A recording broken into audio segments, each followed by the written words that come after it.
Hi guys, అందరూ ఎలా ఉన్నారు? Welcome back think finance Telugu channel.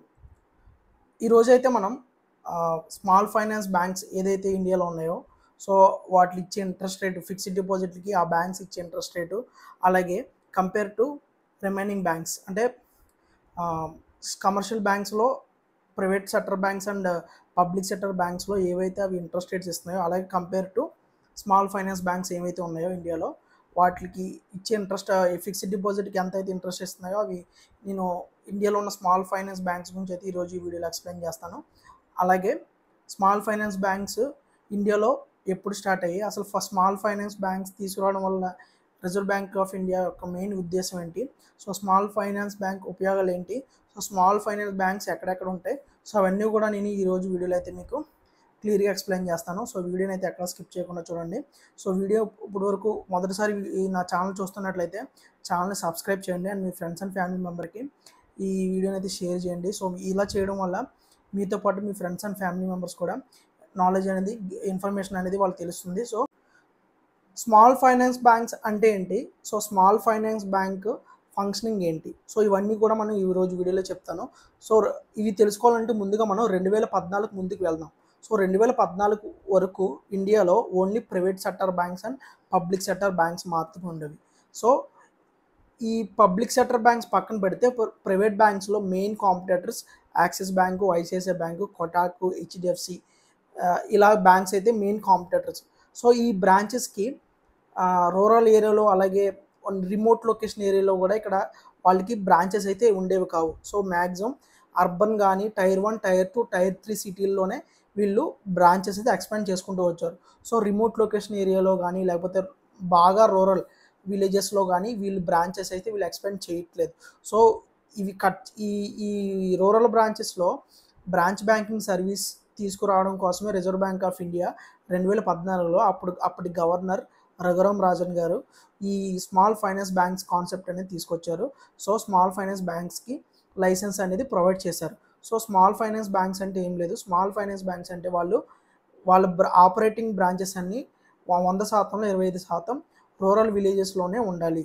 So వాళ్ళు ఏంటంటే డిపాజిట్ యాక్సెప్ట్ చేస్తారు, అలాగే లోన్స్ కూడా ఇస్తారు. కాకపోతే వీళ్ళు ఇక్కడ ఏంటంటే స్మాల్ బేసిక్ మనకు మెయిన్ పెద్ద బ్యాంకుల్లో అంటే స్టేట్ బ్యాంక్ ఆఫ్ ఇండియా, అలాగే పబ్లిక్ సెక్టర్లో, అలాగే ప్రైవేట్ సెక్టర్లో ఐసిఐసిఐ బ్యాంక్, యాక్సిస్ బ్యాంక్లో జరిగే బేసిక్ బ్యాంకింగ్ సిస్టమ్ అంతా ఈ స్మాల్ ఫైనాన్స్ బ్యాంక్స్లో అయితే జరుగుతాయి. అంటే మీకు లైక్ గోల్డ్ లోన్ కావచ్చు, అలాగే బిజినెస్ లోన్ కావచ్చు, అలాగే అన్సెక్యూర్ అండ్ లోన్ కావచ్చు, సెక్యూర్ లోన్ కావచ్చు, అలాగే సేవింగ్ అకౌంట్, కరెంట్ అకౌంట్. అంటే మీరు ఫర్ ఎగ్జాంపుల్ అర్బన్ సిటీలో చూసుకుంటే current accounts private sector banks, public sector బ్యాంకుల్లో మినిమం 10,000 కానీ 20,000 కానీ అయితే ఉంటాయి. కానీ ఈ స్మాల్ ఫైనాన్స్ బ్యాంక్లో స్టార్టింగ్ 2,000 నుంచి 3,000 నుంచి లేదా 5,000 నుంచి అనేది స్టార్ట్ అవుతూ ఉంటాయి కరెంట్ అకౌంట్స్ కానీ saving account minimum average balance. అలాగే ఇక్కడ మెయిన్ స్మాల్ ఫైనాన్స్ బ్యాంక్స్లో అడ్వాంటేజ్ ఏంటంటే లోన్స్ అనేది వాళ్ళు గోల్డ్ లోన్స్ తక్కువ ఇంట్రెస్ట్ రేట్కి, అలాగే ఫిక్స్డ్ డిపాజిట్ హై ఇంట్రెస్ట్ రేట్కి అనేది వీళ్ళు ఆఫర్ చేస్తారు. సో రూరల్ విలేజెస్లో ఉన్న అందరికీ కూడా ఈ బ్యాంకింగ్ సేవలు అందించాలని మెయిన్ ఉద్దేశంతోనే రిజర్వ్ బ్యాంక్ ఆఫ్ ఇండియా ఈ సర్వీసెస్ అయితే 2014లో లాంచ్ చేసింది. సో వీటికి లైసెన్స్ తీసుకోవాలంటే ఆల్రెడీ వాళ్ళు ఫైనాన్షియల్ ఇన్స్టిట్యూషన్లో 10 years నుంచి ఎక్స్పీరియన్స్ అయితే ఉండాలి. సో వాళ్ళకి మాత్రమే reserve bank of India licence అనేది ఇస్తూ వచ్చింది. సో ఈ విధంగా స్మాల్ ఫైనాన్స్ బ్యాంక్స్ అనేది ఇండియాలో రూరల్ విలేజెస్లో, రిమోట్ లొకేషన్స్లో ఎక్కువగా ఈ స్మాల్ ఫైనాన్స్ బ్యాంక్స్ అయితే ఉన్నాయి. సో ప్రజెంట్ మన ఇండియాలో చూసుకుంటే 2024కి ఎన్ని స్మాల్ ఫైనాన్స్ బ్యాంకులు ఉన్నాయి, సో అవి ఆంధ్రప్రదేశ్, తెలంగాణ ఎక్కడెక్కడ ఉన్నాయి, అలాగే వాటికి ఇచ్చే ఇంట్రెస్ట్ రేట్ ఎంత, సో అవన్నీ కూడా మన వీడియోలో తెలుసుకుందాం.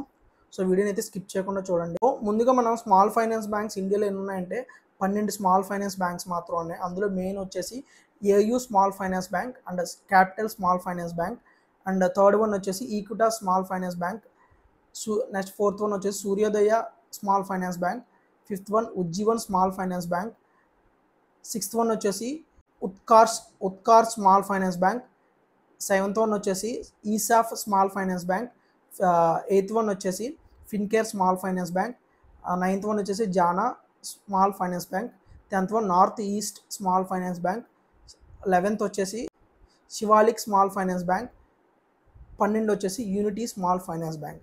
సో ఈ 12 బ్యాంకులు మీకు ఈ 12 బ్యాంకులు మీకు చెప్పాను కదా, ఈ 12 బ్యాంకుల్లో మన ఏపీ తెలంగాణలో ఏ బ్యాంక్స్ అయితే అవైలబిలిటీ ఉన్నాయి మీకు ఇప్పుడు ఎక్స్ప్లెయిన్ చేస్తాను. అందులో మెయిన్గా ఏపీ తెలంగాణలో ఉన్నది ఫస్ట్ వన్ వచ్చేసి Equitas small finance bank. So దీని హెడ్ క్వార్టర్ వచ్చేసి తమిళనాడు చెన్నైలో ఉంది. సో ఈ ఈక్విటాస్ స్మాల్ ఫైనాన్స్ బ్యాంక్స్ అయితే టైర్ 1, టైర్ 2, టైర్ 3 సిటీల్లో అయితే బ్రాంచెస్ ఉన్నాయి. ఫర్ ఎగ్జాంపుల్ కాకినాడలో చూసుకుంటే బ్రాంచ్ ఉంది, రాజమండ్రిలో బ్రాంచ్ ఉంది, విజయవాడలో ఉన్నాయి, వైజాగ్లో ఉన్నాయి. సో రూరల్ విలేజెస్లో కూడా ఈ కాకినాడకి దగ్గరలో ఉన్న విలేజెస్ కానీ లేకపోతే రాజమండ్రి దగ్గరలో ఉన్న విలేజెస్లో కూడా ఈ స్మాల్ ఫైనాన్స్ బ్యాంక్స్ అయితే అవైలబిలిటీ ఉన్నాయి.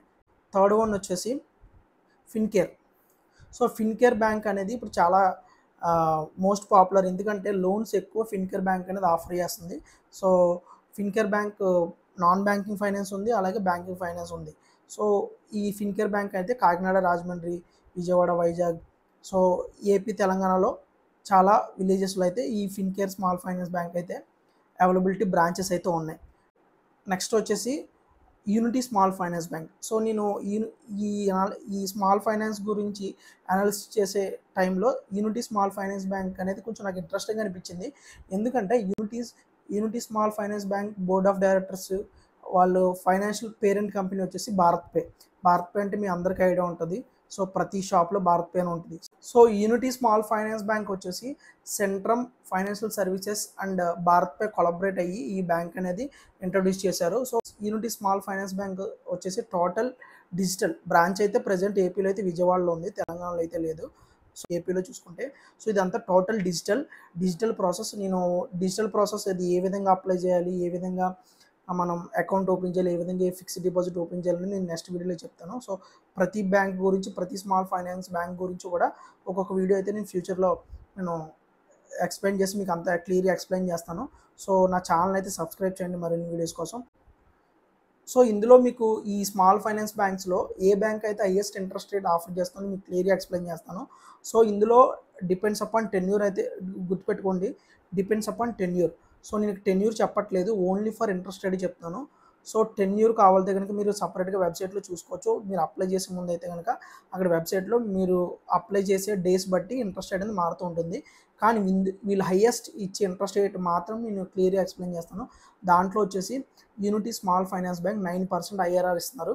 సో నెక్స్ట్ వచ్చేసి Utkarsh small finance bank 8.5%, Suryoday small finance bank 9.01%, Ujjivan small finance bank 8.25%, AU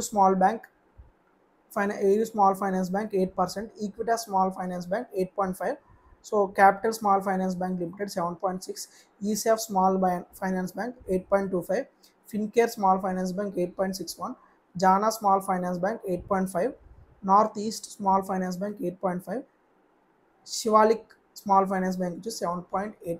so ఈ స్మాల్ ఫైనాన్స్ బ్యాంక్స్లో ఎక్కువ ఇంట్రెస్ట్ రేట్ ఇచ్చేసి యూనిటీ స్మాల్ ఫైనాన్స్ బ్యాంక్. ఇది టోటల్లీ డిజిటల్లీ ప్రాసెస్డ్, డిజిటల్గా అంతా మీకు వీళ్ళైతే ఆఫర్ చేస్తున్నారు. సో ఇది నేను సపరేట్గా ఈ యూనిటీ స్మాల్ ఫైనాన్స్ గురించి అయితే వీడియో చేస్తాను, ఫ్యూచర్లో వీడియో వస్తుంది. సో అది కూడా మీకు క్లారిటీగా అవుతుంది ఎలా డిజిటల్గా చేసుకోవాలనేది. సో ఈ విధంగా చూసుకుంటే కనుక స్మాల్ ఫైనాన్స్ బ్యాంక్స్లో ఎక్కువ ఇంట్రెస్ట్ రేట్ అనేది వీళ్ళు ఆఫర్ చేస్తున్నారు. సో నేను ఇంతకుముందు ఒక వీడియో చేశాను, మనం ఫిక్స్డ్ డిపాజిట్ చేసుకోవాలంటే కనుక కంపల్సరీ ఆ బ్యాంక్ కానీ ఆ కంపెనీ కానీ deposit insurance, credit guarantee insurance కార్పొరేషన్లో రిజిస్టర్ అయిందో లేదా అనేది మనం ముందుగా చెక్ చేసుకోవాలి. సో 5 లక్షల నుంచి ఫిక్స్డ్ డిపాజిట్ చేయకూడదు అని ఒక వీడియో చేశాను. ఆ వీడియో అయితే మీకు కార్డ్స్లో ఇస్తాను, ఆ వీడియో కూడా ఒకసారి చూడండి నా ఛానల్లోకి వెళ్ళి. సో ఒక బ్యాంకులో 5 లక్షల నుంచి ఎందుకు డిపాజిట్ చేయకూడదని మీకు క్లియర్గా ఎక్స్ప్లెయిన్ చేశాను. సో ఈ విధంగా మనకి స్మాల్ ఫైనాన్స్ బ్యాంక్స్ అనేది ఎక్కువ interest rate, fixed deposit rates అనేది ఆఫర్ చేస్తున్నాయి. సో మీకు ఎవరైనా ఇంట్రెస్ట్ ఉంటే కనుక private banks, government banks, private banks, ఈ కమర్షియల్ బ్యాంక్స్లో కాకుండా స్మాల్ ఫైనాన్స్ బ్యాంక్స్లో కూడా మీరు డిపాజిట్ అనేది చేయొచ్చు. సో ఇక్కడ ఏంటంటే మీకు త్వరగా సర్వీస్ అనేది కూడా వీళ్ళు కొత్తగా వచ్చారు కాబట్టి సర్వీస్ అనేది కూడా మీకు త్వరగా ఉంటుంది. సో సర్వీస్ కూడా బాగుంటుంది. సో ఈ వీడియో మీకు నచ్చినట్లయితే మీ ఫ్రెండ్స్ అండ్ ఫ్యామిలీ మెంబర్కి షేర్ చేయండి. సో ఇలాంటి మరిన్ని వీడియోస్ కోసం ఛానల్ అయితే సబ్స్క్రైబ్ చేయండి. Thank you.